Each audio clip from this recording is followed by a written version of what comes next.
Hello, hello. Welcome to another episode of Simply Shaunte with me, JaLisa Shaunte. And we're about to kick off this episode with a special series celebrating Black History Month. This month, we aim to amplify Black voices, explore the profound legacies left by generations of Black men and women, and dive into crucial discussions shaping the future of the Black community. So let's begin our journey with a look back at the very origins of Black History Month. Our Black History Month journey starts in 1926. Historian Carter D. Woodson launched Negro History Week to help fight the erasure of Black achievements. This spark ignited a movement, and today, Black History Month celebrates struggles, triumphs, and the lasting impact of us on the world. But Black History Month is not just about remembering the past.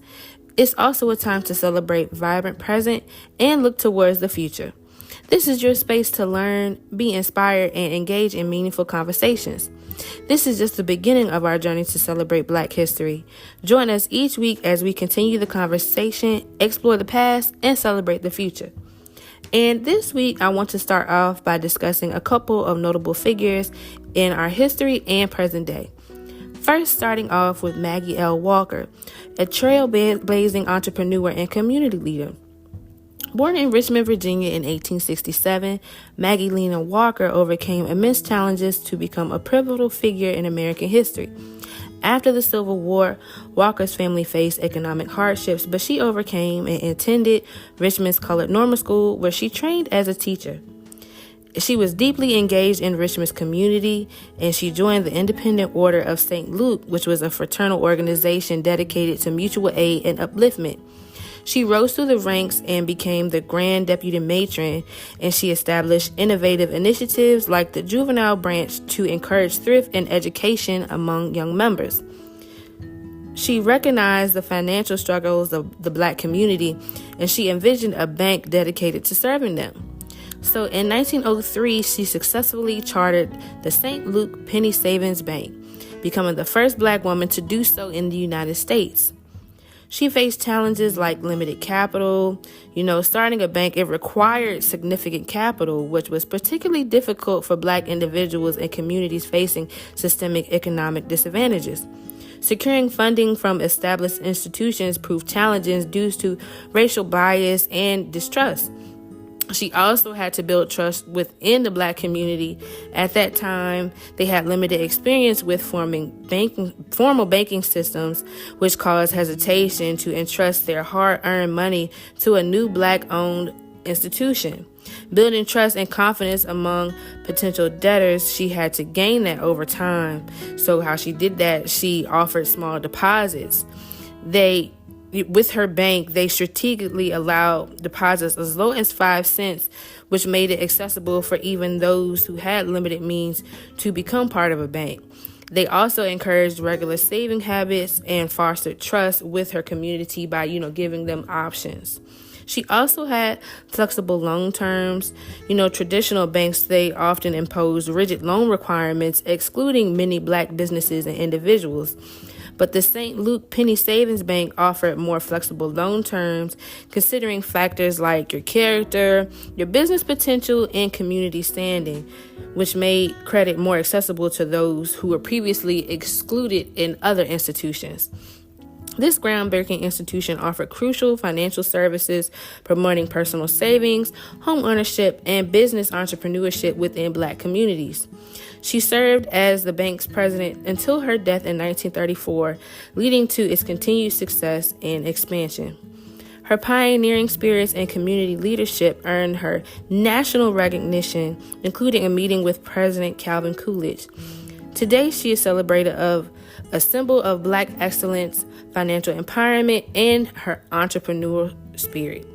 Her legacy continues to inspire generations of entrepreneurs and community leaders. And I felt her story, it's very important. So I wanted to take the time out to talk about her a little bit. Despite all her trials and tribulations, she rose above it all. She received her educations, and she took what she learned to help out her community. Walker's innovative approach and unwavering determination paved the way for other Black-owned banks and financial institutions. And, she left a lasting impact on the economic development of Black communities across the United States. Her story continues to inspire individuals and communities striving for financial inclusion and equality. I would also like to take some time to discuss another great woman that I look up to in the music industry. I mean, I remember times me and my sister, we would be having dance battles playing her songs over and over and over. And that would be none other than Missy Elliott, a hip-hop queen redefining Black music and culture. Missy Elliott, born as Melissa Arnett Elliott in 1971, she's more than just a Grammy-winning musician. She is a force in hip-hop culture, a cultural icon, a pioneer woman who shattered boundaries and redefined the genre forever. She grew up in Portsmouth, Virginia. She, immersed herself in music, dance, and the vibrant energy of Black culture. And in the 1990s, she joined an all-female R&B group called Sister, later evolving into the iconic Sisterhood. Though successful, she was very successful in the group, she decided that she wanted some more creative control, and she transitioned to a songwriter and also into production. She became a sought-after producer, crafting hits for artists like Timbaland, Aaliyah, RIP, and SWV. Her innovative beats, genre-bending sounds, and unconventional style challenge stereotypes and push the boundaries of hip-hop. She definitely has a very unique sound, and it's something that for sure sounds out. If it's a song that she had anything to do with, you're going to be able to tell the difference. It just got that Missy Elliott flair to it. It's just something about that Missy Elliott flair. In 1997, her solo debut, Super Duper Fly, it exploded, and she became the first woman to top the Billboard rap chart.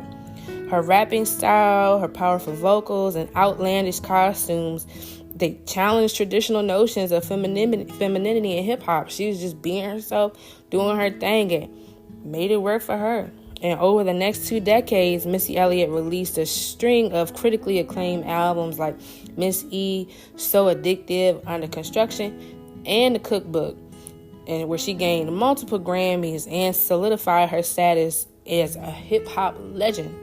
You can't be talking about hip-hop and not mention Missy Elliott. Her signature music videos, they were so innovative and visually stunning. They featured groundbreaking choreography, futuristic concepts, and just a celebration of Black bodies and self-expression. Missy Elliott's impact extends beyond her music. She revolutionized fashion. Just being herself is just so amazing. Like, just look up her outfits. They just be so dope. Like, truly being yourself. She was influencing trends, the bold, futuristic style. Like, nobody was doing things like her.